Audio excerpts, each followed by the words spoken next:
Coming to you from the Deep South, this is the Blue Collar Leadership Podcast. High impact leadership is not reserved for leaders, and it has nothing to do with your position, title, or rank. However, it does have everything to do with your character. It's time to climb to the next level and beyond, personally and professionally. Now, let's start making it happen with your host, Max Story. Are you trustworthy? That's what I'm going to talk to you about today on the Blue Collar Leadership Podcast. Thanks for listening. So today we're continuing in the 30-part series of my book, Who's Buying You? Until You Sell Yourself, You Won't Sell Much. If you're a first-time listener, this book's intended for the professional salesperson, but it's full of principles that apply to everyone. So I hope you keep listening, because you're going to get something out of it. So chapter 6, if you're going to be an effective salesperson, I hope you're trustworthy, because that's the only way you're going to get there. So you got to want to be trustworthy. Choosing to be trustworthy as a salesperson is the same as choosing to be effective as a salesperson. Short term and long term.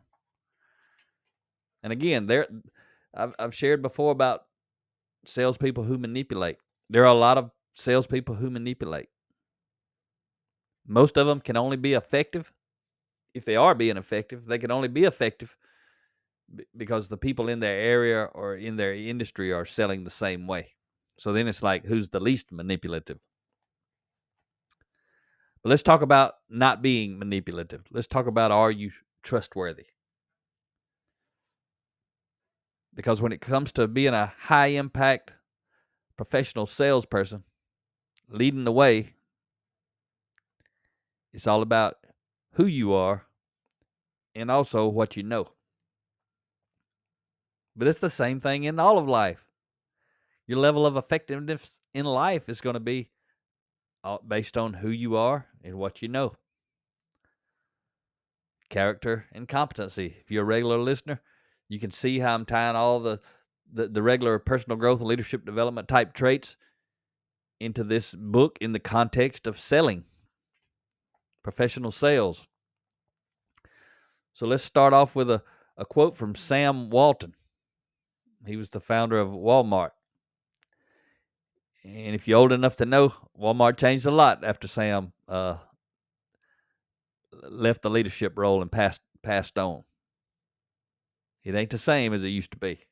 I mean, today everyone makes fun of Walmart. If that's the way Walmart would have been to begin with, it's probably not the way.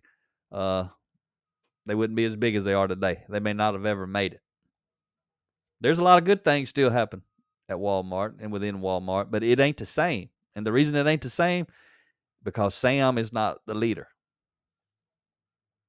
Sam was the leader of Walmart. It used to be different. His purpose, his vision, his passion, it was different. And that happens a lot when you pass from one leader to another, especially the leader who built the organization. He or she, whoever built the organization, they got a passion and a vision and a purpose that a lot of people who come behind them and lead, they don't have it. A lot of times their passion and purpose is to make money. And that's usually not what's going to build a great organization, is a pure desire to make money. A lot of times they won't be able to build anything because everyone understands that. But let's talk about what Sam said. Sam Walton, he had this to say. He said, there's only one boss, the customer. He can fire everybody in the company from the chairman on down simply by spending his money somewhere else. It's true. If you're in sales, you already know that. And I talk a lot about in my other books relative to personal growth and leadership. I talk about, bosses firing the people, but I also talk about people firing the boss. They do that by go find another job somewhere else in the same company or outside of their company or start their own business. That's how employees fire the boss. But what Sam's saying here is the same exact thing. There's only one boss, and it's the customer. And they can fire everybody in the company from the chairman on down, simply by spending their money somewhere else. Same principle. Sam understood it. I understand it. My friend Jimmy Collins talks about that. Same principle. Jimmy was former vice president he was president and COO of Chick-fil-A. I'm sure Truett Cathy understood this same thing. People with a high level of awareness understand they can be fired. Their organization can be fired or shut down by someone besides them. So those are strong words of truth from Sam Walton, who became a mega billionaire while helping many others become wealthy, selling goods and services at Walmart. Sam first sold himself, then he sold everything else and lots of it, right? So I ain't talking about the current folks, nothing against them, but they not Sam Walton. Just like Chick-fil-A. Nothing against Chick-fil-A today, but Truett Cathy ain't leading Chick-fil-A today. It's a little bit different. And as time passes, it's going to become more different. Same thing happened at Walmart. It happens in every organization. Great organization. Very few of the follow-up leaders can keep the pace. But right now, we're talking about you leading your business, which is you.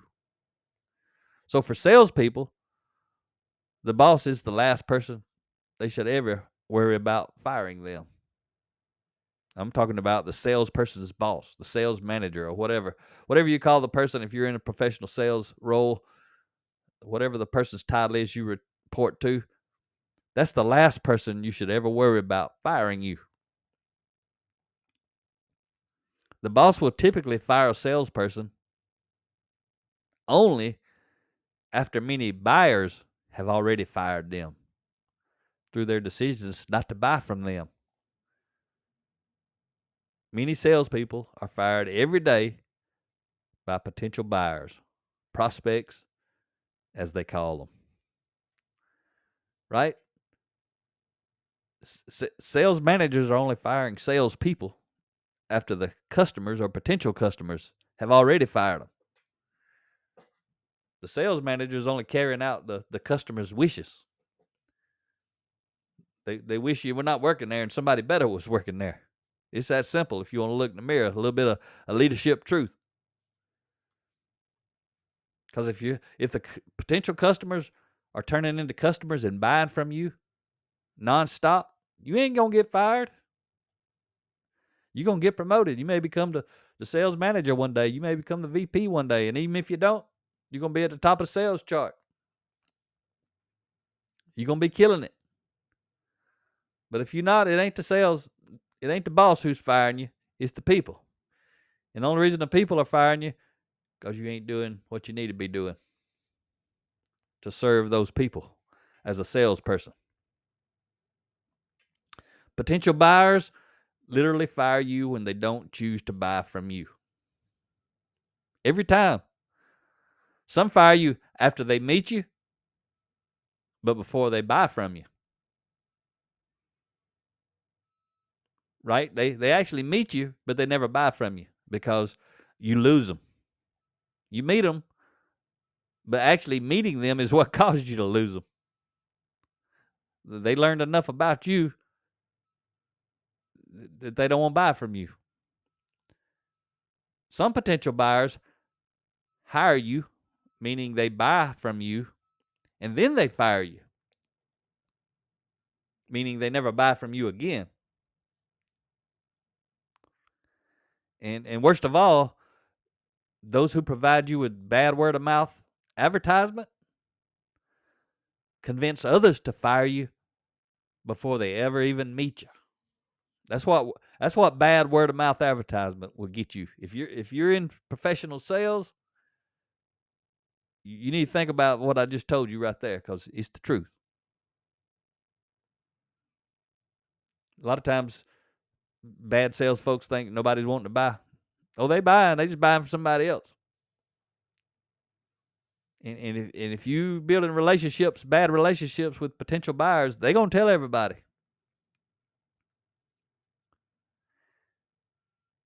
And when they're fired, far too many salespeople move on like it never even happened. You'll hear them say, you win some, you lose some. They ain't even worried about why they're losing the sale. They ain't worried about who they are. They ain't worried about how they come across to people. They ain't worried about how they make people feel. They just carry on like it never even happened. You'll hear them say it. You win some, you lose some. They often say it as if they had no responsibility at all in the buyer's decision to fire them. They think to themselves, and sometimes they say to their coworkers, their fellow sales folks, or to the boss, that's just the way it goes. You win some, you lose some.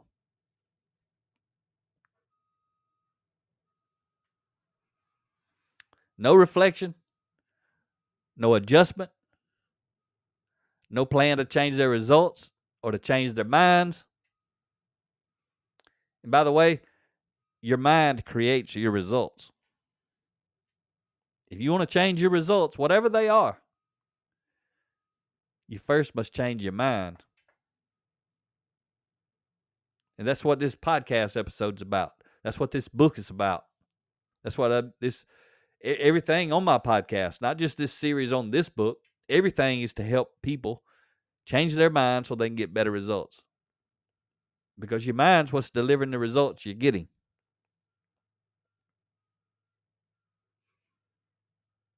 Average salespeople tend not to change their mind.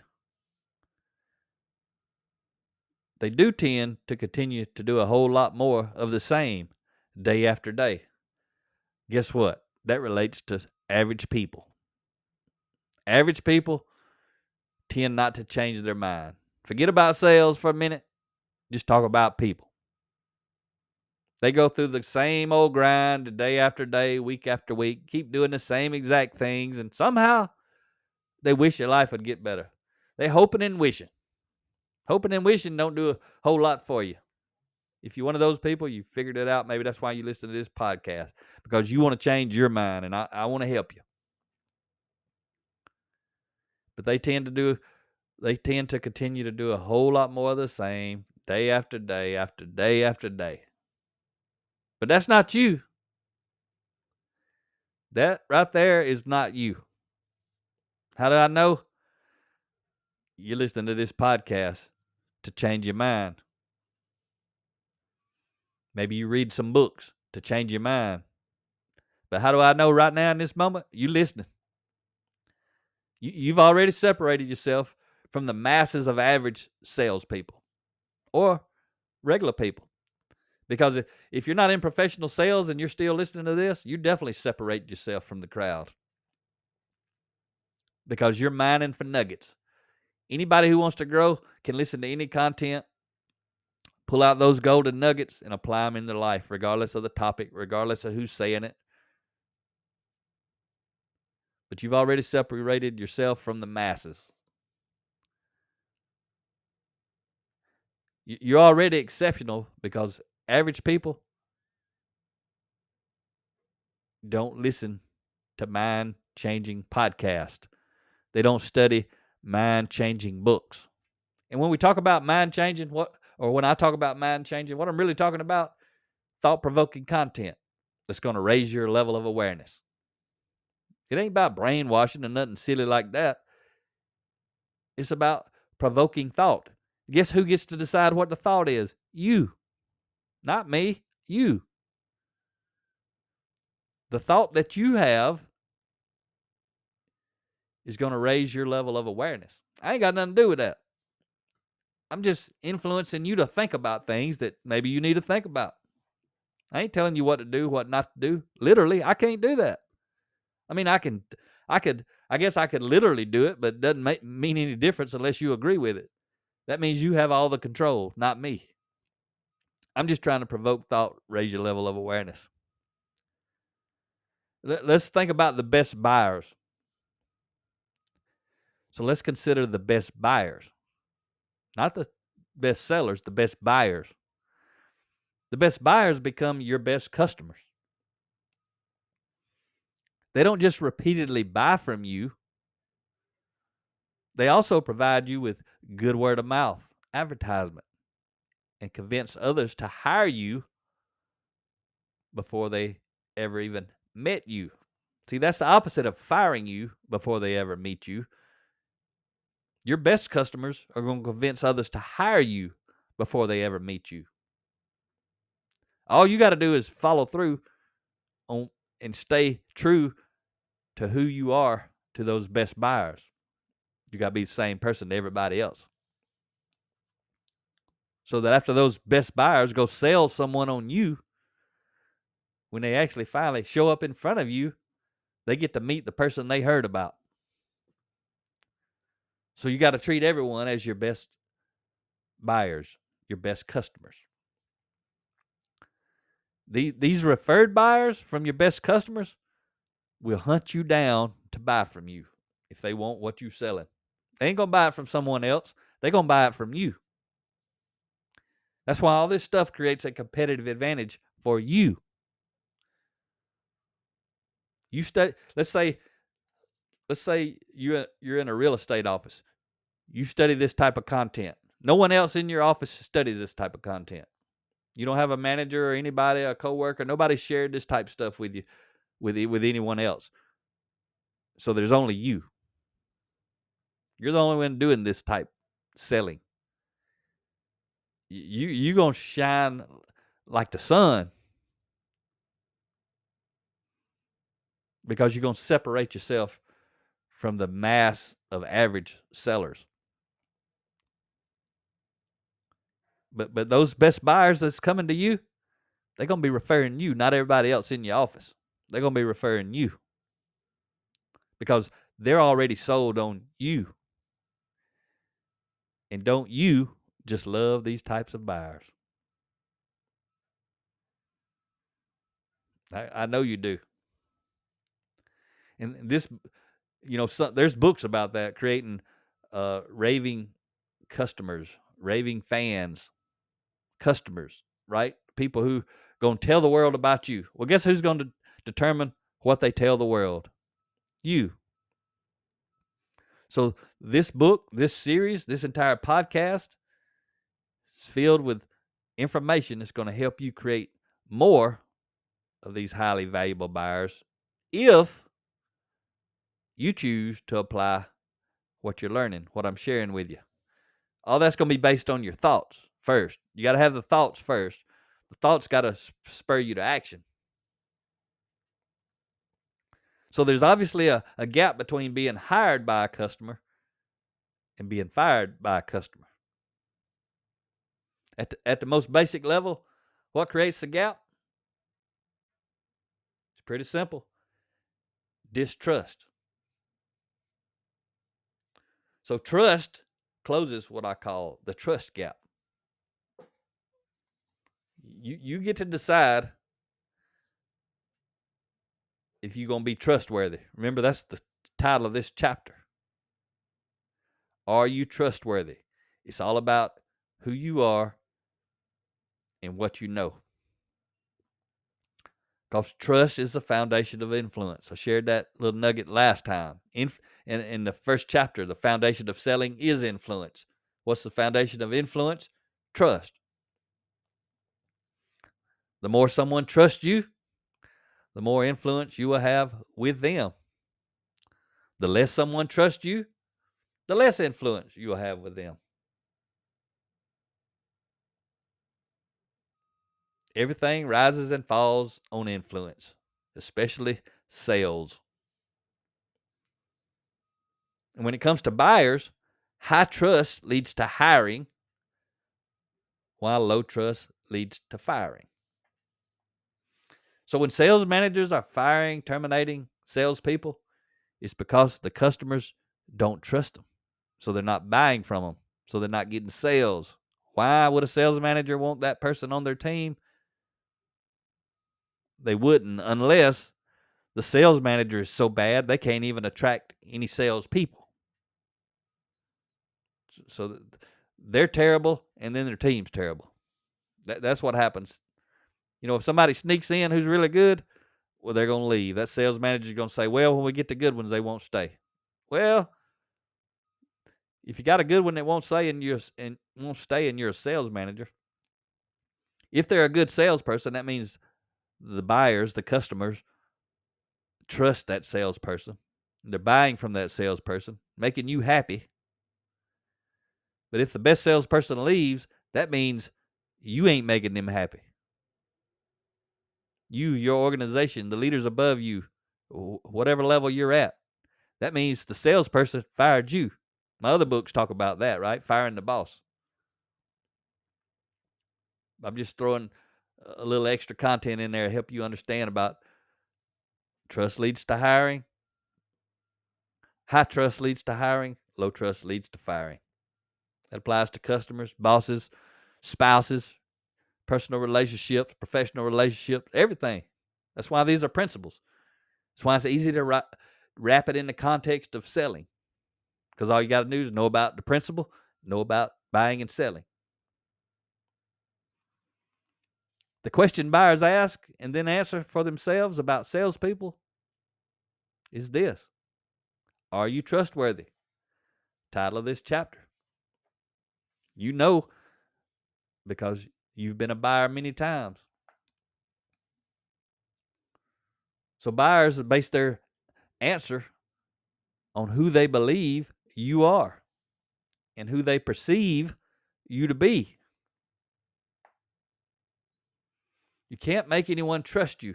If you could, no one would fire you. Everyone would just simply trust you, and everyone would hire you, meaning they would buy from you. No bosses would fire you. No customers would fire you. Life would just be great if you could make people trust you. But guess what? You can't. You have to earn it based on who you are and what you know. If you could make people trust you, you'd get every sale. As you already know, that ain't how it works. However, there's something you can intentionally do to close the trust gap. You can choose to become more and more trustworthy. And when you do, the buyers will choose to trust or distrust you. It's their choice. Ultimately, buyers will decide whether or not they will trust you based on who they are and what they value compared to who you are and what you value. It's all about values. You listen to my podcast, you understand that. If you don't understand that, you need to go listen to a lot more of my podcasts. Understand about values. Because your values determine who you are and where you are. Your values determine who you're going to become and where you're going to go. And who you're going to go with or who you're going to go without. That's how it works. So there are two major components of trust, and I got tons and tons of episodes about this. Two major components of trust are character and competency.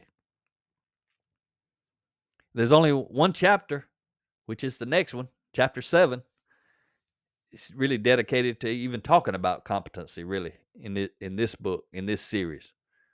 The other 29 out of the 30 are related to helping you grow and develop your character. So that next chapter that's coming up, chapter 7, is do your homework. The customer expects you to know what you're talking about. I'm talking about competency there. I'm not going to teach you the competency. You could be selling, I could be talking to anybody. I don't even know what you're selling. I'm teaching you the principle of you need to know what you're talking about relative to your product. But that's next episode. I'll dive into that one when we get to it. I just want to let you know it is coming.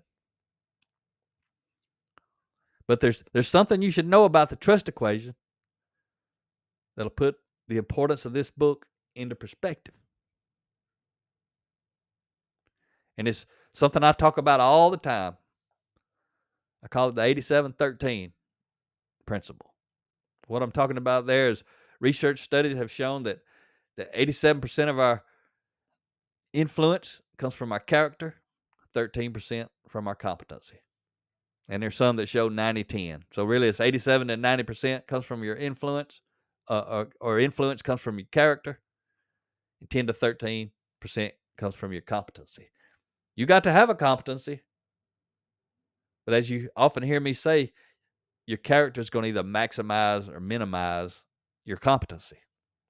You can know everything, but if your character's terrible, you ain't going to sell anything. And you ain't going to be able to keep a job. But basically what that means is if you know what you're doing, there's only one thing holding you back: how you're doing it. Let that sink in. If you actually know and you have the competency to sell the product that you're trying to sell,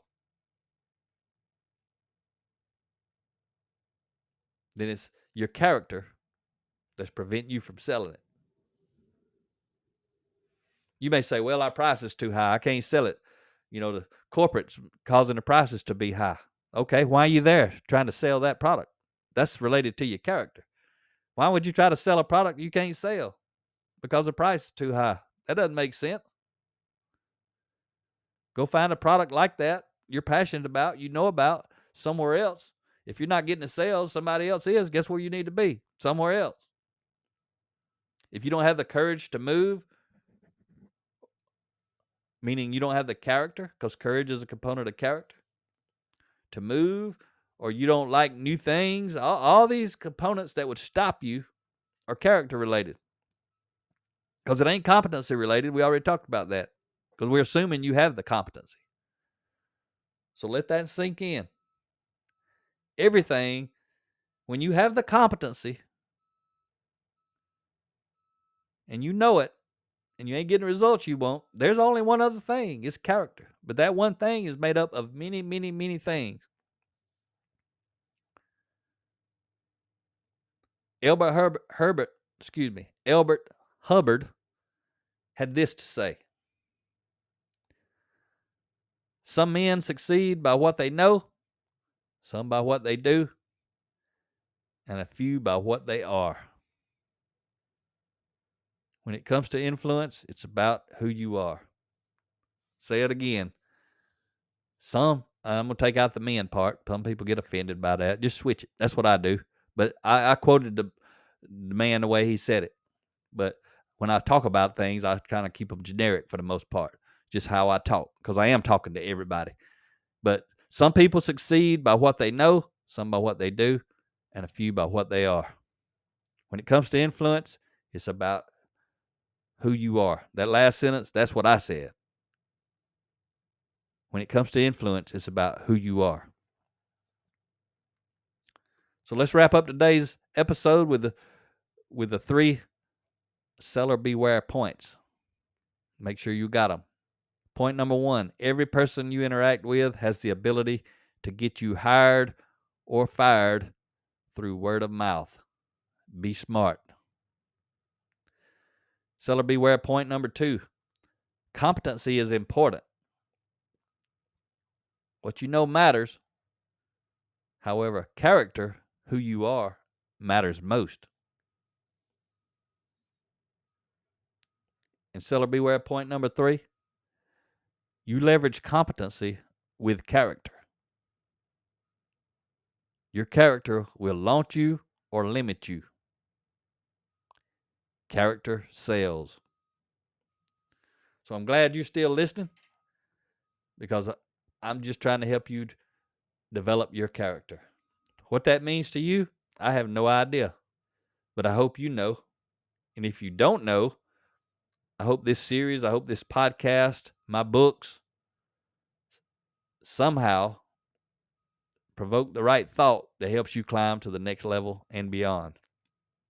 And if you don't know about my wife's book, Ria's book, The Ladder of Influence, 5 Steps for Climbing to the Next Level and Beyond, that's a phenomenal book.